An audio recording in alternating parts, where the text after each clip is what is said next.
What you give is what you have. In this life, you are entitled to receive to the measure of your contribution. Be it ministry, be it business. The level of impact you make is what determines your return. People respond to you based on your impact. So life is programmed in such a way that the level of your input is what will determine the level of your output. There are many people today who are not imputing anything to life, anything to their world, and they are hoping that one day an angel will appear in their room and throw a bag of money. That is scam. They'll come to certain places, they exaggerate testimonies to make people lazy. Don't be part of that generation. Thank God for miracle money. Thank God for miracle, whatever it's called. But go and check how many people have it. In a church of 10,000 people, 10 people, 5 people have a miracle. And you want to live your life on that economy. That an angel gave somebody money is a fact that is possible. But we were not created to receive money from angels. There's a law of sowing and reaping. If you don't sow, you can't reap. Jesus himself said, the measure with which you give is the measure with which you'll be given. The measure with which you met out is the measure that will be met unto you. So any word where you find yourself, you must pay the price to increase value. Because people respond to you based on the value you give. It's not about shouting. It's beyond shouting. When you talk to people, how does it impact their world? It's the extent to which you impact their world that will make them impact your own world. People are not just favored. I know we teach favor, but we exaggerate things. Somebody will wake up and tell you, if favor rubs off on you, every day of your life, you'll be receiving. Go and find out the person who is receiving every day of his life, how many thousand people he's impacting. Somebody tells you, I am favored every day, somebody dash me something. Find out how many million people he's impacting. If you have no impact, the favor may be running like a river. It's only your family members that will see it. Make no mistakes about it. Things are taken out of context. Things are exaggerated. One person receives a car by favor, and then the car becomes the doctrine of the church for 1 year. Every service, the car. We thank God for the car. We testify to stir the faith of others. But we know this thing is beyond the miracle. Because the moment they enter the promised land, the manna stops flowing. You've got to make up your mind and tell yourself, I must make positive impact. You are in the academia. What is your impact there? What you receive there will be commensurate to your impact. You are in the business world. What are you producing? You are producing nothing. You are adding nothing.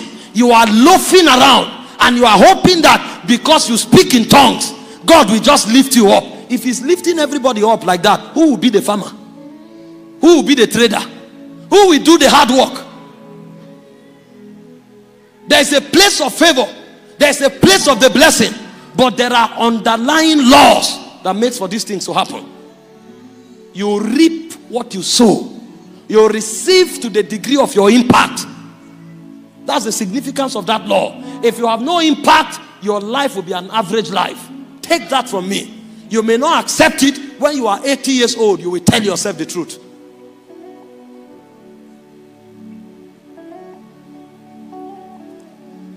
Don't lazy around. You hear that this prophet, everybody is sowing to him. They gave him a car. Go and find out what he has done that he has not said. You see this businessman, they tell you, even while he's sleeping, he's making money. And then motivational speakers will come and put one kiosk. And say, even if you start with one kiosk, you will make it. It takes a lot of hard work underneath. It takes a lot of investment underneath. Nothing happens by chance. We have too many lazy believers. I was sharing with one sister recently. Most sisters don't want to marry brothers anymore. Because when they show up, all they have to show is tongues. An angel appeared to me yesterday when I was on the 70 days fast. Thank God for your 70 days fast. But life is beyond the 70 days fast.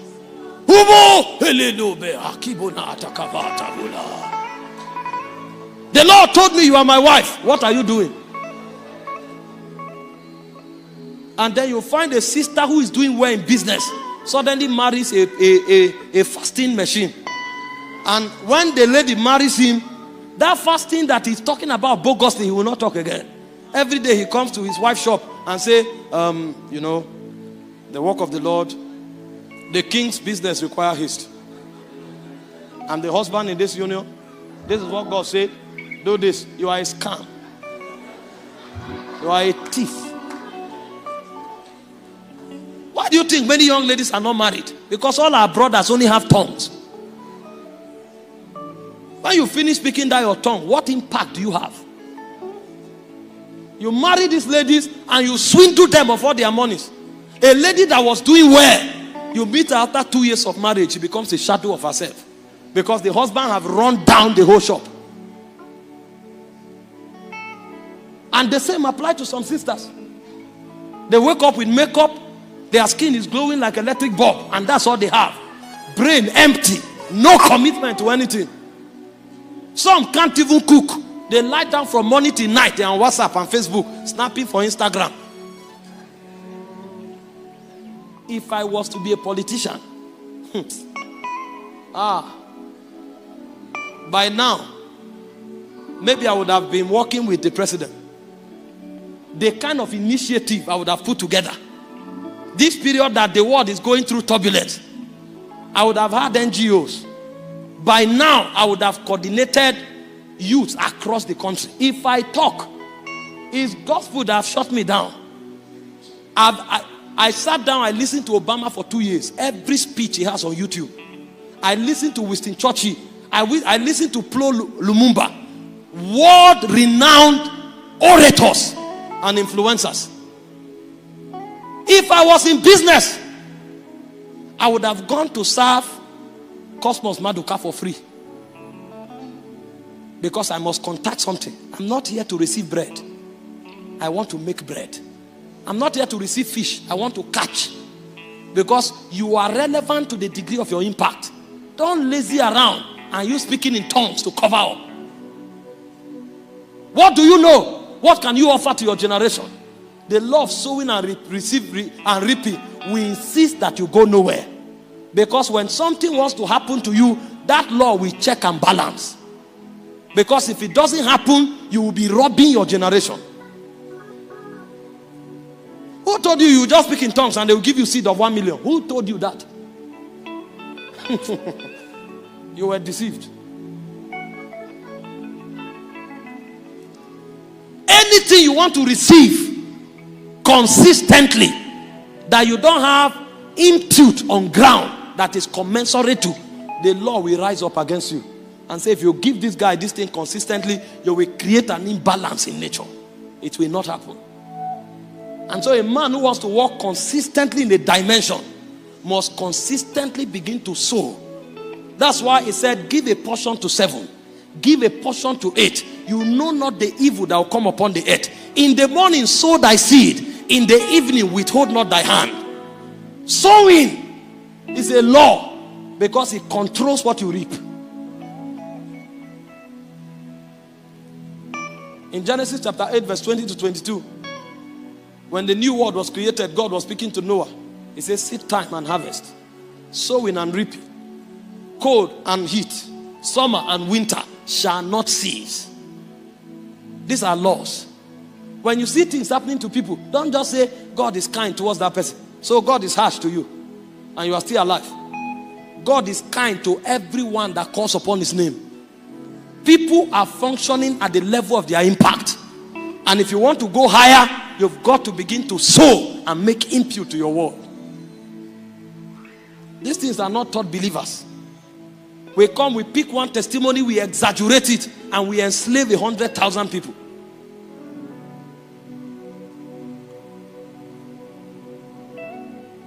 The second law of dominion is the law of consistency.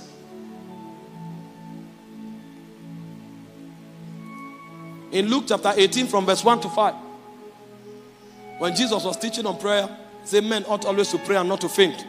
And he gave an instance of a woman, a poor widow, who had no advantage. And then he also spoke about a wicked king that neither feared God nor man. He said, but day and night, this widow troubled this wicked king. And he said, in order for the king to have peace, he went and solved her problem. And he said, if this unjust king will do this, how much more? That means this cruel man that has no regard for God, because he was consistently buffeted, he had no choice. That means there is an energy that consistency generates. When a man is doing something consistently, he's generating a particular kind of energy in the spirit. It's not a joke. The reason many people don't make impact is that they are too quick to give up. So when you come into their lives, every day they are trying something new. They try A, they try B, they try C. Even the people of the world know things don't work like that. They call them jack of all trade, master of none. Is there anything you have done in your life for 10 years? Is there anything you have done in your life for 15 years?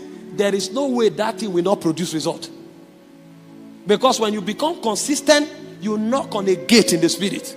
There are spirits that respond to consistent people, whether in light or in darkness. We don't have capacity and resilience. That's why many times we don't make impact. The guy starts doing it when it's about to transit. He gets tired, he goes, and he starts something new.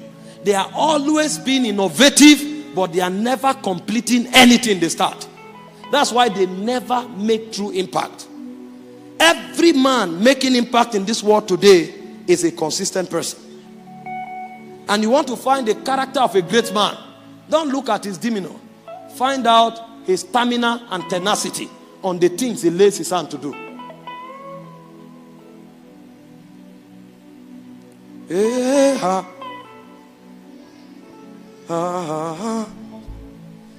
It's like growth. No matter how many times you jump, you will come down. But if you grow, you remain. That's how consistency works. You may be doing it one at a time, but if you don't give up, a day will come, you become a master. It was Bruce Lee that said something. He said, I'm more afraid of a man who can punch once in 1,000 days than a man who can punch 1,000 times in one day. There are many people, if they come to pray today, they can pray for 15 hours. All their clothes will be wet. You look at them and say, Jesus Christ, what manner of grace is this? The next time they will come to the prayer altar will be in 2 months. But there's another man who prays 30 minutes. But every day, you know that 30 minutes, he will plug it in. That man is 1,000 times more powerful than the guy who hit and run. Every person making impact in this kingdom has a signature of consistency. If you don't find consistency in a man's life, no matter how gifted he is, give him time, he will fail. But when you find a man who is consistent, even if he doesn't have any gift, watch out.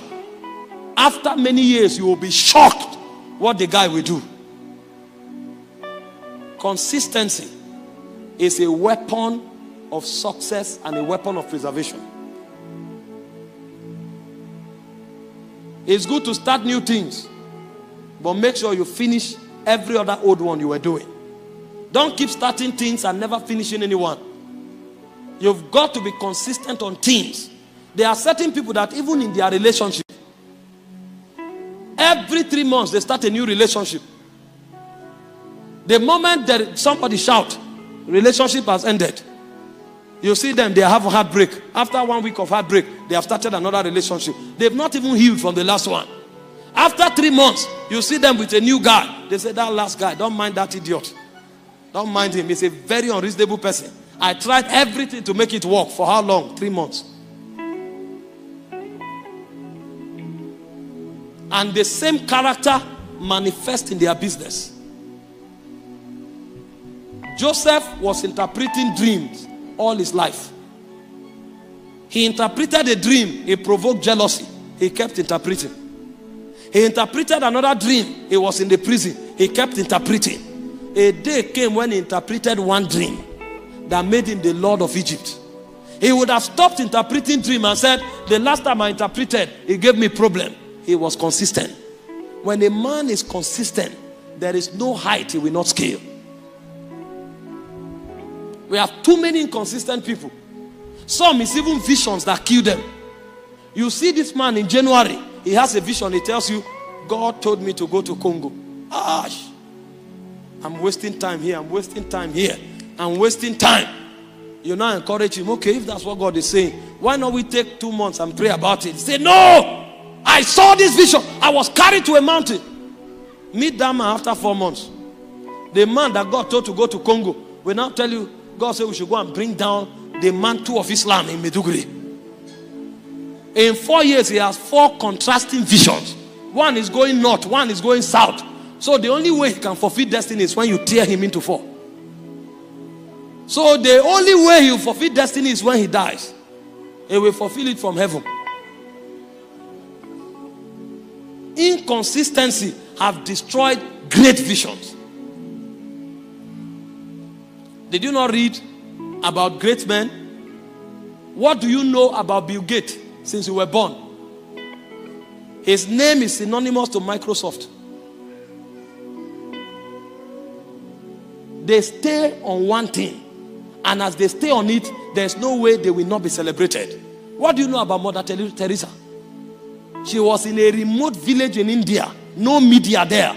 Serving the poor. Serving the poor. A day came, the whole world began to celebrate her. She was not raising the dead. She was not doing miracles. She was just there fetching water for the poor. Money comes, she gives to the poor. And she kept at it from her youth until she was an old woman. But a day came, she was celebrated. Did you read about Billy Graham? In the days of Billy Graham was the evolution of the prophetic and the miraculous. The man stayed on salvation. Salvation. Salvation. His name was included among the 6 people that changed the last century. There's no preacher that is there. In his generation were many miracle workers, many prophets. Some of them traveled around the world. This guy was just preaching salvation. Salvation. There was no miracle. There was nothing spectacular. But he kept at it.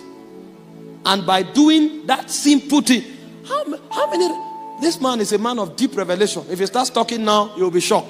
How many revelation can you get from John 3:16? There is, the whole revelation is there. And even a child of 5 years will see the whole revelation. But somebody preached John 3:16 for 74 years. What was he preaching? He wasn't preaching a message. He was consistent. The consistency was a power in the spirit. And the day came, presidents upon presidents will submit to him. When they come to him, it's not word of knowledge and say, I saw in the spirit, you will win the next election. No word of knowledge. He never prayed for somebody that had headache. But presidents kept coming to him. When he died, where they placed his corpse is where they placed the dead body of American presidents that die in office. No American has that level of honor by preaching salvation. Today we want to kill ourselves in doing many things. There's no consistency. You started last month in selling spare parts. When your friend who went to the US now said, I have a brother in Nigeria who sells spare parts. I want to help him now. When they came back, you are now into electronics.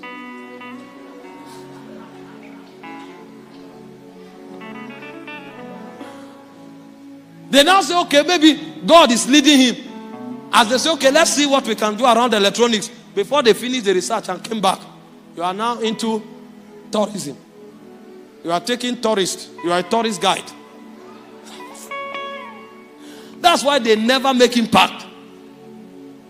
I'm telling you, these things happen with Christians. With all the speaking in tongues, with all the gifts of the Spirit, not making impact because of these foundational issues. I don't have time to press. The third law is the law of focus.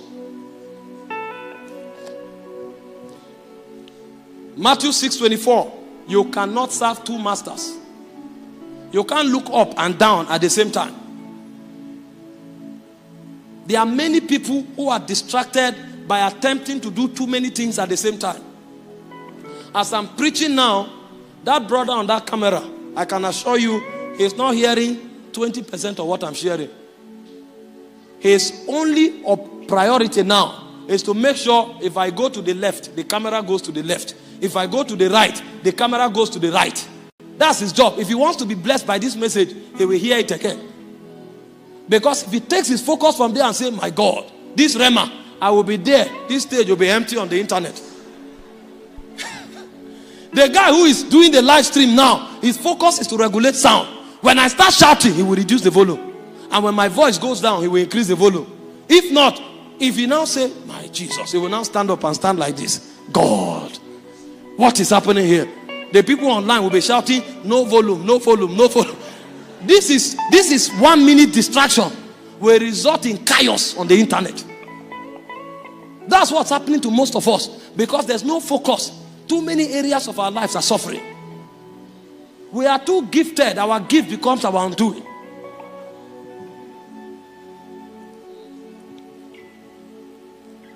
Jesus had definite focus. In 1 Kings chapter 20 verse 39, the prophet told the king a parable. He said, my Lord gave me a slave to keep.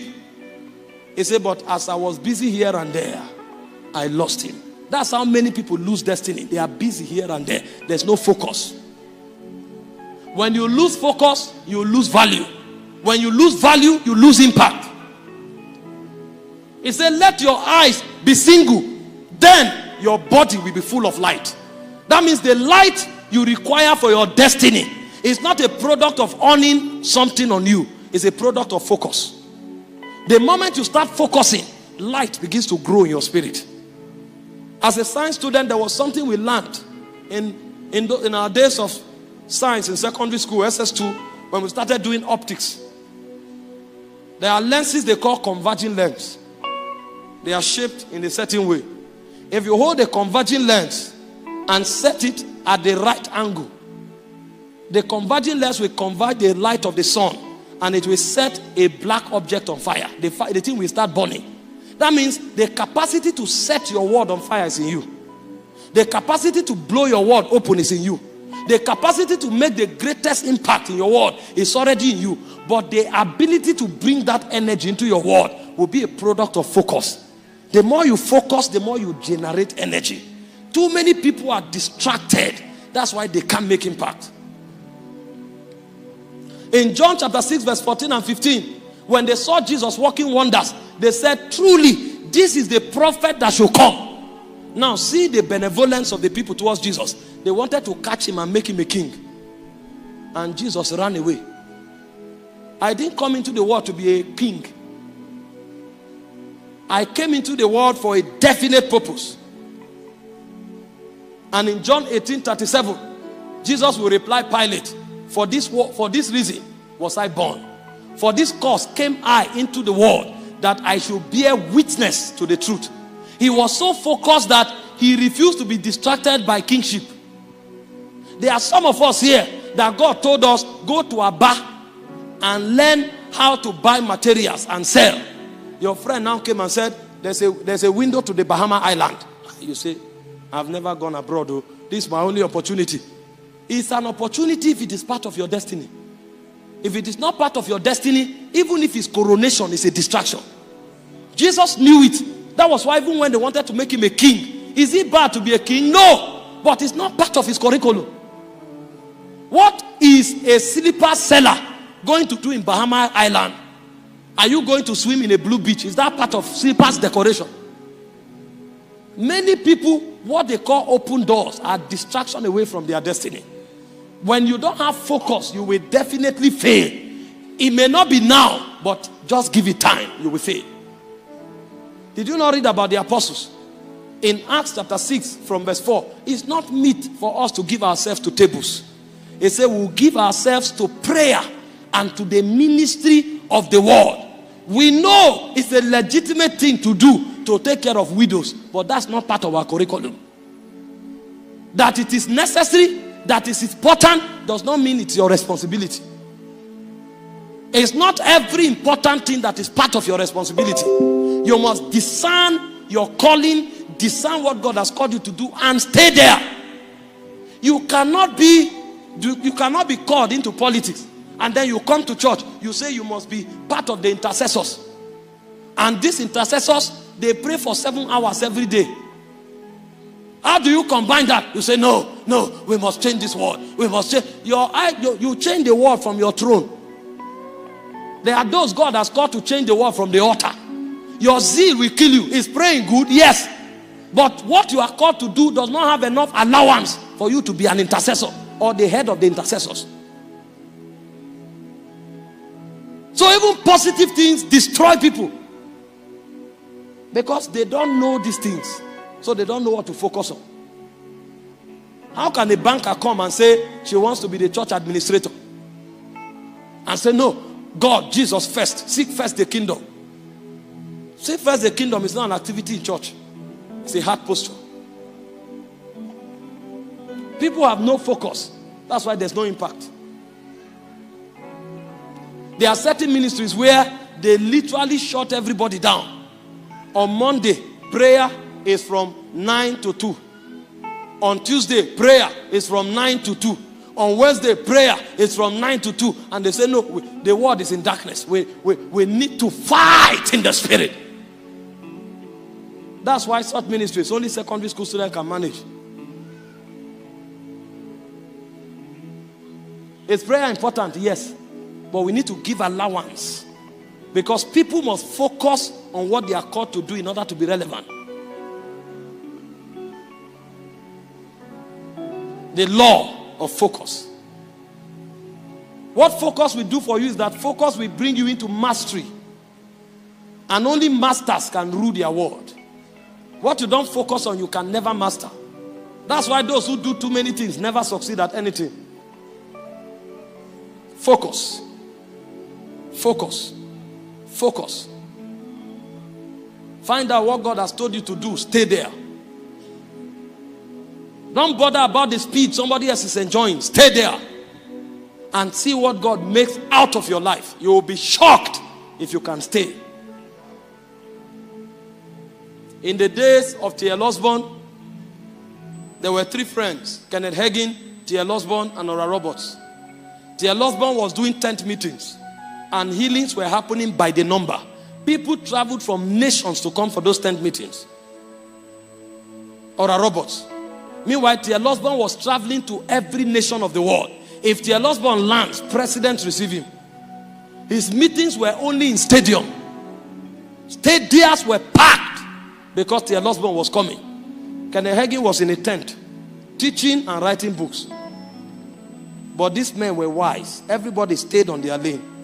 If Kenneth Hagin said, it's those who are traveling from nation to nation that are succeeding, he would have finished in ministry.